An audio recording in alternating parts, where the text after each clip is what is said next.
Budget 2026 Bharat के लिए क्या, मैन्युफैक्चरिंग के लिए क्या और दुनिया के लिए क्या। और इसमें बात होती है जब कार्बन उत्सर्जन और कार्बन शोषण की अवशोषण की, तो 20,000 करोड़ का बजट उसमें दिया गया है। उसके अलावा जो हमारे पास समुद्री प्लेन भारत में बनेंगे, समुद्री विमान की योजना है, उस पर बात करने के लिए हैं डॉक्टर उत्तम सिंघल जी, जो TWI ग्रुप के MD हैं। सर, सबसे पहले बात हम इसी की करते हैं, कार्बन की, कार्बन कैप्चर की।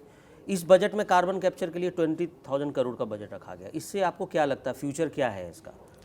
ये बहुत अच्छा कदम है सरकार का, क्योंकि कार्बन के ऊपर अगर आप देखेंगे 1 जनवरी मतलब 2026 ऑनवर्ड EU ऑलरेडी CBAM लगा चुका है, कार्बन टैक्स। जी। और अगर हमारी कंपनियां मैन्युफैक्चरिंग सेक्टर और सर्विस सेक्टर कार्बन नेगेटिव होगी, तो जैसे हम कोई भी एक्सपोर्ट करेंगे तो हमारा एक्सपोर्ट वहाँ महंगा हो जाएगा टैक्स लगने के बाद। और carbon not only for taxation financial, ये हमारे ओवरऑल एनवायरनमेंट के लिए ज़रूरी है। और हमें नहीं पता होता हम कितना एमिशन कर रहे हैं, तो उसका कार्बन डायग्नोस टूल होता है वो, जैसे साउथ अफ्रीका में टैक्स लगा हुआ है। इंडिया में ये पहल करना बहुत अच्छा है कि इससे जागरूक होंगे लोग, एम्पावर होंगे इस चीज़ के लिए। और मैं इस चीज़ को अप्रिशिएट करता हूँ। जैसे हमने भी प्योर प्रकृति करके एक ऐप बनाया है जो कार्बन डायग्नोस करता है, AI बेस्ड सेस टूल है, जो दुनिया में लोग 1.5-2 करोड़ रुपए की जो यूरोपियन कंपनियां हैं वो ऑडिट करती है, वो हमने मात्र 100 रुपये पर ट्रांजैक्शन पे कर दिया है। और इसके लिए आप ये समझिए बहुत ज़्यादा अच्छा है कि जितना हम लोग जागरूक होंगे कार्बन के करीब, उतना हम एनवायरनमेंट भी बचा पाएंगे और अपने एक्सपोर्ट के लिए हमारे लिए वो बहुत बेहतर हो जाएगा उस चीज़ के लिए। तो इस बार के बजट में खास देखा गया कि मैंने जैसे रेलवे कॉरिडोर बनाने की बात हो रही है, सी कॉरिडोर आगे बढ़ाने की बात हो रही है, इन सब का भी ओवरऑल क्या असर होगा आपको लगता सर, इसका तो बहुत अच्छा इम्पैक्ट है, क्योंकि अगर आप देखेंगे लास्ट 3 बजट को, इस बजट को लेके, पहले बजट के अंदर रोड इंफ्रा पे बहुत काम किया गया, फिर रेल इंफ्रा पे बहुत काम किया गया, और ये बजट सी इंफ्रा के लिए है।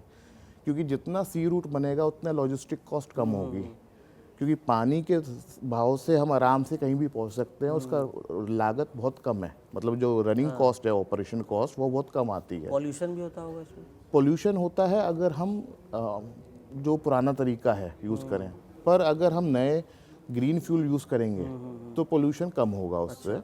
और जैसे अगर आप देखेंगे इस बजट में 10,000 करोड़ का कंटेनर के ऊपर बजट निकाला गया, तो मैं इसको वेलकम करता हूँ इस बजट को, कि ये ओवरऑल ग्रोथ, इंफ्रास्ट्रक्चर और एक्सपोर्ट को बढ़ाने का मुहिम है। आपको एक छोटा सा उदाहरण देता हूँ, एग्जांपल देता हूँ, कि अगर आप दुबई जाते हैं, दुबई में यहाँ से सी फ्रेट, जो सी फ्रेट है वो हार्डली $100 $200 का है। अच्छा। पूरा 20 फुटा कंटेनर $100 में, मतलब आपका 8,000 रुपये में चला जाता है, प्लस अदर चार्जेस होते हैं। और वही चीज़ आप दिल्ली से मुंबई अगर भेजेंगे तो वही लाख रुपए से नीचे का नहीं है। तो सी फ्रेट, जितना हमारा सी इंफ्रास्ट्रक्चर बनेगा शिपमेंट का, वो और बेटर होगा। और रेलवे, सी और रोड तीनों जब इंटरकनेक्टेड हो जाएंगे तो हमारी लॉजिस्टिक कॉस्ट फर्दर 102% डाउन आराम से हो सकती है। तो इसका मतलब प्रोडक्ट भी सस्ते होंगे, बिल्कुल टाइम पे पहुंचेंगे भी। बिल्कुल बिल्कुल। तो आपको लगता है इस बार का बजट जो आप देखें ओवरऑल एक मैन्युफैक्चरिंग प्रोडक्टिविटी के प्रोस्पेक्ट से, कितना नंबर आपको लगता है इसको 10 ओवरऑल 10 में देना चाहिए? अगर मैं बोलूँगा तो 10 में से 7 दूंगा। 7 दूंगा, क्योंकि बजट में बहुत चीज़ें हैं जो और हो सकती थी, हो सकता है आगे लेके आए गवर्नमेंट। मैं तो इस गवर्नमेंट को प्रोएक्टिव कहता हूँ, इंटरेक्टिव कहता हूँ, कि इंटरेक्टिव है, बातें समझती है, इम्प्रूवमेंट करती है और आगे बढ़ाती भी है।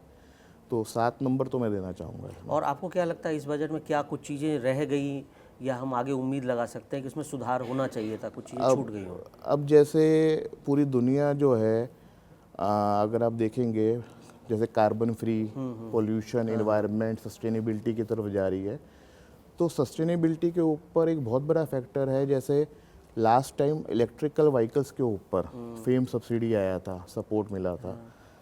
इस समय उससे एक स्टेप आगे हमें बढ़ना चाहिए, हाइब्रिड को प्रमोट करना चाहिए। क्योंकि क्या हो रहा है, जैसे 2 व्हीलर्स हैं, हम स्पेसिफिकली 2 व्हीलर्स की बात करें, बाइक्स की, इलेक्ट्रिक बाइक आज भी इंडिया के अंदर अच्छा योगदान है, पर आज भी लोग लेने से डरते हैं, क्योंकि कहीं रुक गई तो क्या होगा, चार्जिंग इंफ्रास्ट्रक्चर पूरा नहीं होगा तो क्या होगा। उसका सोल्यूशन है हाइब्रिड। उस हाइब्रिड में क्या है कि आपको मेंटल टेंशन नहीं है, रेंज एंजाइटी नहीं है कि आप इलेक्ट्रिक पे ही चल रहे हो, क्योंकि 14 पैसे पर किलोमीटर पे आपको जब चीज़ मिल रही हो तो आप उसके लिए 5 रुपये 3 रुपये किलोमीटर क्यों देंगे। अब जैसे हमारी एक कंपनी है, ग्रुप ऑफ कंपनी में से करिश्मा ग्लोबल वेंचर्स, उसने वर्ल्ड का पहला e plug in hybrid motor bike और किट बनाया है, जो आपकी किसी भी मोटर बाइक को हाइब्रिड कर देगी और 14 पैसे रनिंग कॉस्ट आएगी, मतलब 14 रुपीज़ में यू कैन रन 100 किलोमीटर। और जब हम आप हैं, और आपको याद होगा जब सीएनजी आई थी बहुत साल पहले, तो हम लोग सीएनजी पंप ना होते हुए भी लाइन पे खड़े होते थे। उसका रीज़न ये था कि हमें कॉस्ट बचानी है, अपनी रनिंग कॉस्ट। हमें पता है पेट्रोल पे जाएंगे तो इतना रुपये का खर्चा है, सीएनजी पे जाएंगे तो इतने रुपये का खर्चा है। अब 95% की सेविंग हाइब्रिड में आएगी, तो गवर्नमेंट को हाइब्रिड को लेके थोड़ा और प्रोएक्टिव होना चाहिए, स्पेसिफिकली टू व्हीलर्स पे, जो वो अभी तक इग्नोरेंट है टू व्हीलर। और टू व्हीलर अगर देखा जाएगा तो ये जितने भी हम आम आदमी हैं, उसकी सबसे पहला व्हीकल टू व्हीलर है, और उसके बिना आज कोई भी e commerce, quick commerce survive नहीं कर सकता। तो मेरा अनुमान था इसके ऊपर भी कुछ ना कुछ आना चाहिए था, हो सकता है आगे आएगा, गवर्नमेंट ने सोचा हो, तो ये था मेरा। तो आपका क्या मानना है कि मतलब जो ऐसे ईवीज बाइक हैं, ईवीज कार्स हैं, इसके अलावा पैरेलली हाइब्रिड पे भी ज़्यादा फोकस होना चाहिए? बिल्कुल होना चाहिए सर। आपको मैं बता रहा हूँ कि हाइब्रिड में एक फ़ायदा ये है, एक तो जो हमने बनाई, मैं अपने के लिए बता देता हूँ, क्योंकि वर्ल्ड में इकलौता इनोवेशन है जो हमने किया है। अब उसमें चार्जिंग इंफ्रास्ट्रक्चर की भी ज़रूरत नहीं है, आप चार्जिंग कर सकते हो लाइक ए मोबाइल 5 एम्पेयर और 15 एम्पेयर प्लग्स के अंदर, तो आपको डिपेंडेबिलिटी नहीं होती। और over a period of time थोड़ा आप आगे जाएंगे तो आपका एक इकोसिस्टम क्रिएट हो जाएगा एम्प्लॉयमेंट का। जैसे हम देखते हैं मिडवे में ढाबे वाले हैं, स्मॉल वेंडर्स हैं जो स्मॉल शॉप्स लेके बैठे हैं, उनके लिए 50 रुपये भी बहुत वैल्यू रखता है। अगर 10-20 रुपये दे के आप जब तक खाना खा रहे हैं, आपकी बैटरी चार्ज हो रही है, तो आपके लिए भी फ़ायदा है और उनके लिए भी कमाई है और आपकी सेविंग है। तो ये पूरा इंफ्रास्ट्रक्चर है जिस पे अगर गवर्नमेंट ध्यान दे रही है, मैं नहीं कह रहा नहीं दे रही, पर थोड़ा सा और प्रोएक्टिव सोचेगी इसके लिए, तो डेफिनेटली ये आम आदमी जो हैं उनकी रनिंग कॉस्ट 95% कम हो जाएगी।